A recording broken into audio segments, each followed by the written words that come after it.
जी नमस्कार, मैं हूं रविंद्र मोहन शर्मा। आप देख रहे हैं नारद न्यूज।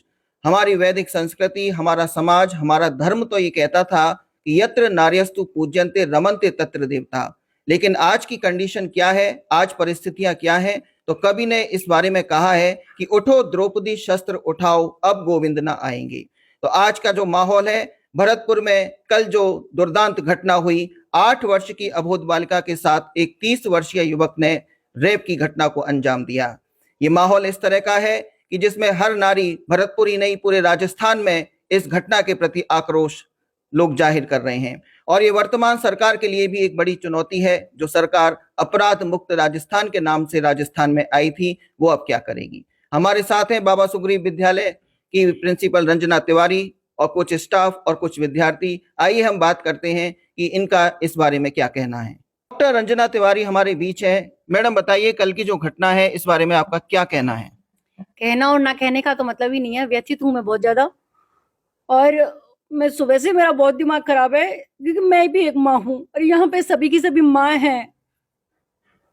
पिता के सामने नाम से पुरुष बैठे हैं, मेरी बच्चियां सामने बैठी हैं और मैं कल से बहुत दुखी हूँ क्योंकि गवर्नमेंट चेंज हो जाती है। कभी बीजेपी आ गई, कभी कांग्रेस आ गई, कभी इस तरह की चीजें आ गई। तो इस तरह की चीजें आती है ना, हमें इन चीजों से मतलब नहीं है। इसको अलग तरीके का माहौल या अलग तरीके का नाम नहीं दिया जाए इन चीजों को, क्योंकि मैं किसी ना तो किसी सरकार के खिलाफ हूं, ना किसी के सरकार के सपोर्ट में। मुझे इन चीजों से मतलब नहीं है क्योंकि यहाँ पे कानून की जगह पे है, सब कुछ है, लेकिन इसके बावजूद भी हम चांद पे पहुंच रहे हैं। हम लोग इतना काम कर रहे हैं, लेकिन बच्चों के लिए क्या कर रहे हैं? सेल्फ बनाओ, डिफेंस में बनाओ, हम लोग इतना सब कर रहे हैं। बच्चे 6 साल की बच्ची के लिए आप कैसे क्या करेंगे? क्या डिफेंस सिखाएंगे उस 6 साल की बच्ची को? आप 8 साल की बच्ची के लिए क्या करेंगे? आप 4 साल की बच्ची के लिए क्या करेंगे? चाचा को देखो, मामा को देखो, बुआ के बच्चे को देखो। किसी बच्ची कहीं सेफ है? बच्ची अपने परिवार में सेफ नहीं है। सड़क पे चलना तो बहुत दूर की बात है आज के समय पे। आप देखिए बच्चियों को, बच्चियां क्या करें? पढ़ने जाएं, क्या करें? कहीं निकल नहीं सकते, कहीं कुछ कर नहीं सकती बच्ची। अपने दादी का काम करवा रही थी, एक तरह से अपनी माँ के साथ सपोर्ट कर रही थी। आफ्टर देन इसके बाद एक बेर खाने के लिए बच्ची को लेके गया और बच्ची के संग दरिंदगी महसूस करी। ये जो विकृति है ना, ये मानसिक विकृत जो लोग हो गए हैं ना, इनको जब तक हम दंड नहीं देंगे, हम इनको सरे राह पे गोली नहीं मारेंगे, जब तक हम इनके साथ सख्ती से पेश नहीं आएंगे, कानून सख्त नहीं होगा, एनकाउंटर नहीं होंगे, कुछ नहीं होगा, कानून धरे की धरे रह जाएंगे। आप बताइए, ये अगर हम देखा जाए, इसमें क्या होगा? क्वेश्चन उठेंगे, विधानसभा में उठ जाए, कहीं पे भी क्वेश्चन उठ जाए, सत्र चलते हैं, फिर लोग क्या करते हैं? हम लोगों को आंकड़ा बता देते हैं, आंकड़े में प्रस्तुत हो जाते हैं बच्चियां, एक दूसरे की तरफ कीचड़ उछालते हैं। वो कहेंगे कि आपके राज में इतने सारे रेप हुए, अब वो दूसरा कहेंगे आपके राज में इतने सारे रेप हुए। इतने आंकड़े प्रस्तुत कर दिए जाते हैं। क्या आपको पता है कभी भी उन बच्चियों के संग क्या हुआ? अखबार में एक दिन आया, एक दिन आके खत्म। उन वो कहाँ हुआ, क्या हुआ? बच्चे के संग बदतमीजी हो जाती है, रेप हो जाते हैं, घायल हो जाती हैं बच्चियां, खत्म हो जाती हैं, मर जाती हैं। कैंडल उठा के कैंडल मार्च करने चले जाते हैं हम तुम लोग। डॉक्टर रंजना तिवारी का कहना है कि जैसा कि आपने देखा कि एक द्रवित हृदय और उनके आंसू भी बह रहे हैं। उनका कहना है कि एनकाउंटर कर देना, इसका इन्होंने एक मांग करी है कि एनकाउंटर ऐसे दरिंदों का कर देना चाहिए। आप बताइए, आपका क्या मानना है। मैं बड़ी मैडम के बात से बिल्कुल 100% सहमत हूँ। जो मैडम ने कहा है वैसे उसी टाइम ऑन द स्पॉट उनका कर देना चाहिए काम तमाम। हमारे बीच में विद्यालय के एक वरिष्ठ शिक्षाकर्मी मौजूद हैं। सर बताइए, वैसे तो कानून काफी बन चुका है, विशाखा गाइडलाइन की भी पालना कर दी गई है और 12 साल से कम उम्र की बच्चियों के साथ अगर कुछ ऐसा होता है तो मृत्यु दंड का प्रावधान है। और कानून में क्या होना चाहिए, क्या आप समाधान इस चीज का देखते हैं। जी सर, 1947 में देश आजाद होने के बाद से महिलाओं की स्थिति बद से बदतर होती जा रही है और उनका एक्सप्लॉयटेशन होता है हर तरीके से। रेप की घटनाएं बढ़ रही हैं, कम होने के बजाय बढ़ती जा रही है। गवर्नमेंट कोई सी भी हो, लेकिन इसमें कोई कमी नहीं आ रही है। हम बहुत व्यथित हैं इस विषय के लिए। कानून में यदि संविधान संशोधन की आवश्यकता हो तो वो भी करें, लेकिन ऐसे दोषियों को एनकाउंटर राह पर एनकाउंटर करके इनको मृत्युदंड देना आवश्यक है। मृत्युदंड की मांग कर रहे हैं और एनकाउंटर की बात कर रहे हैं। पूरे राजस्थान में आक्रोश व्याप्त है। हमारे साथ छोटी छोटी बच्चियां भी हैं, वो आपको बताएंगी कि उनके मन की क्या व्यथा है। जी, मेरा नाम भूमिका अरोड़ा है और मैं बाबा सूरी स्कूल की छात्रा हूँ। हमें जब इस बारे में बताया गया तो हमें भी बुरा लगा। जब उस लड़की के संग हुआ होगा तो उसे कितना बुरा लगा हुआ होगा। हम इस बात को, रेप की बात सुनते ही सबके रोंगटे उठ जाते हैं। तो उसे सोचो उस पे क्या बीती होगी, इसकी फैमिली वाली पे क्या बीती होगी। आप बताइए। मेरा नाम ऋतु है, मैं बाबा सुग्रीव स्कूल की छात्रा हूँ। ऐसे लोगों को फांसी से सजा दी जानी चाहिए। ऐसे लोगों को कोई जीने का हक नहीं है। मेरा नाम रक्षिता राठौड़ है और सरकार को इस घटना पे सख्त से सख्त कार्रवाई करनी चाहिए और उसको मृत्युदंड देना चाहिए। तमाम बच्चियां भी कह रही हैं, मृत्युदंड की मांग उठाई जा रही है। मेरे साथ और भी महिला स्टाफ के मेंबर मौजूद हैं, हम बात करते हैं। बताइए मैडम, आपका क्या कहना है?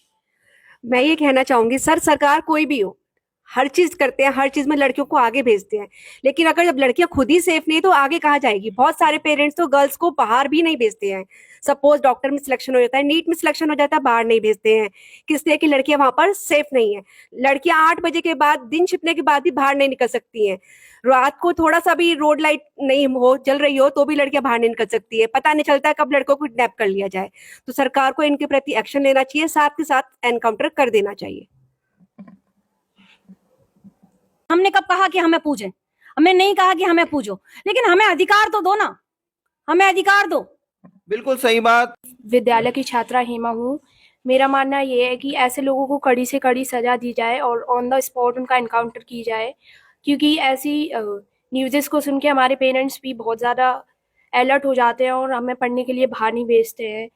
तो ऐसे लोगों को अगर ऑन द स्पॉट एनकाउंटर किया जाए तो कुछ हो सकता है। मुझे तो शर्म, मेरे को तो ये समझ में नहीं आता कि किसी भी रेपिस्ट की वकालत करने को वकील कैसे राजी हो जाते हैं, कैसे तैयार हो जाते हैं। मुझे तो उनमें धाराओं में उलझा दिया जाता है। कोर्ट क्या करता है? कोर्ट साक्ष्य के अभाव में बरी हो जाते हैं। अगर बताइए, कोई रेपिस्ट अगर कहीं रेप कर रहा है तो क्या वो साक्ष्य छोड़ेगा? क्या वो वीडियो बनाएगा? क्या वो रील बनाएगा? या वो 4 आदमी खड़े करेगा कि तुम मेरी गवाही दो? या माँ के सामने रेप होगा किसी बच्ची का? क्या चाहिए? क्या चाहिए गवर्नमेंट को, समाज को क्या चाहिए? किस तरीके से आप उसको प्रूव करेंगे? अगर बच्चे 8 साल की तरह, 8 साल की बच्ची, 6 साल की बच्ची उस बंदे के खिलाफ के आगे उसको पहचान रही है, उसकी तरफ उंगली उठा रही है, तो सफिशिएंट। छात्रा सलोनी अग्रवाल हूँ। मैं कहना चाहती हूँ कि हमें रेपिस्ट के खिलाफ जल्द से जल्द कार्रवाई करनी चाहिए। सर, मेरा नाम लक्की सोलंकी है। मैं बस यही कहना चाहूंगी कि देश तो आजाद हो गया, हमारी बेटियां कब आजाद होंगी? मैं खुद एक माँ हूँ, एक बच्चे की माँ हूँ, एक बच्ची भी है। लेकिन मैं ये सबसे पहले ये कहना चाह रही हूँ कि बच्ची सुरक्षित होगी ना तो ही घर से बाहर जाएगी। ये जो घटना हुई है वो इतनी दर्दनाक है। मैं ये कह सकती हूँ उस समय उस बच्ची पे क्या बीती होगी, उसके लिए समाज, ये मानव, ये पुरुष सोच ही नहीं सकते। जो है, जो भी आरोपी है उसको जल्दी से जल्द अरेस्ट किया जाना चाहिए और उसके खिलाफ कड़ी कार्रवाई की जानी चाहिए।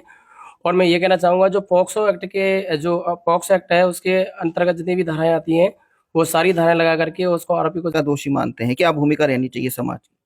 सर, कल की घटना से मुझे बहुत दुख हुआ। मैं भी बाप हूँ, मुझे भी डर लगता है अपनी बेटी को बाहर भेजने में। तो सरकार को सख्त से सख्त कानून बनाने चाहिए कि ऐसे रेपिस्ट को ज्यादा लंबा नहीं खींचने चाहिए केस, तुरंत उसका एनकाउंटर करना चाहिए और सजा तुरंत सुनानी चाहिए। क्योंकि कोर्ट में सजा चली जाती है, केस चले जाते हैं तो ये लंबे खींचते रहते हैं, फिर उन्हें टाइम मिल जाता है और टाइम मिल जाता है तो फिर ये ऐसी घटनाओं को अंजाम देते हैं। तो ऐसे के लिए टाइम नहीं देना चाहिए। 1-2 दिन में इनका तुरंत फैसला, त्वरित निर्णय होना चाहिए। तो मैं बच्चे को देखो, अगर आप ईमानदारी से सोशल मीडिया पे वर्क कर रहे हैं, ईमानदारी से आप पत्रकार हैं, तो घर का आज भरतपुर का कोई सा भी गेट खटखटा दीजिए और किसी भी माँ से पूछेगा कि आजकल के बंदे को क्या कहा जाए, एक सारी माँ ये कहेगी कि सरे रहा उसको गोली मार दी जाए। बिल्कुल, सरे रहा उसको गोली मार देनी चाहिए। बच्चियां, आपसे मैं क्वेश्चन पूछता हूँ, क्या आपको पता है महिला थाना भरतपुर में कहाँ है? महिला थाना नहीं पता। यही स्थिति है हर बच्ची की कि हमने महिला थाने तो खोल दिए हैं, लेकिन जिनको इनकी जरूरत है उनको पता ही नहीं है कि वो कहाँ है, कौन से वो कॉल सेंटर नंबर है, क्या नंबर है। ये एक अवेयरनेस की भी बात सरकार को फैलानी पड़ेगी। महिला थानों का कितना प्रभाव पड़ा है? सर, महिला थानों का तो ये है कि सबसे बड़ी बात तो ये है कि महिलाएं थाने तक जाना ही नहीं जरूरी समझती। हमारे यहाँ का जो समाज है ना, वो महिलाओं को ये आजादी भी नहीं देता। आज जो बच्ची है, आज वो केस इतना बढ़ गया। बहुत सारे केस तो ऐसे हैं सर जो नजर में आते ही नहीं है। कई बार ऐसी घटनाएं घट जाती हैं, उनके माँ बाप उनको छुपा लेते हैं। क्यों? समाज के भय के कारण। बच्चों को अगर महिला थाने के बारे में नहीं पता, इसका मेन कारण क्या है? क्योंकि माँ बाप उसमें एक सीमा बना देते हैं कि वहां नहीं जाना, वो गलत है। लेकिन हमारी गवर्नमेंट ने बनाया, हमारी गवर्नमेंट को चाहिए कि बच्चियों तक उस जगह का, उस टोल नंबर का वो सारी जानकारी बच्चों को एजुकेशन सिस्टम से, जिस मीडिया का हम यूज और मिसयूज कर रहे हैं ना, उस पे डाल के बच्चों को ये जानकारी दी जाए कि आप अपनी सुरक्षा के लिए, अपने कुछ फायदों के लिए वहां जा सकते हो। अगर आपके साथ कुछ ऐसा मिसबिहेव हो रहा है तो आप स्वयं जाकर भी वहां जाकर अपनी याचिकाएं दायर कराइए और साथ के साथ उस पर कार्रवाई कराने पे दबाव दीजिए। तो ये है बाबा सुग्रीव विद्यापीठ की समस्त staff, principal doctor Ranjana Tiwari. हमने बात करी, आखिर में समाधान एक ही नजर आ रहा है कि उठो द्रौपदी शस्त्र उठाओ, अब गोविंद ना आएंगे। महिलाओं को अपनी आत्मरक्षा खुद करनी पड़ेगी। महिला थानों से, कॉल सेंटर नंबर से, मातृ वंदन अधिनियमों से और कितने ही कानूनों से कुछ भी असर नजर आता हुआ नहीं दिखाई दे रहा है। धन्यवाद।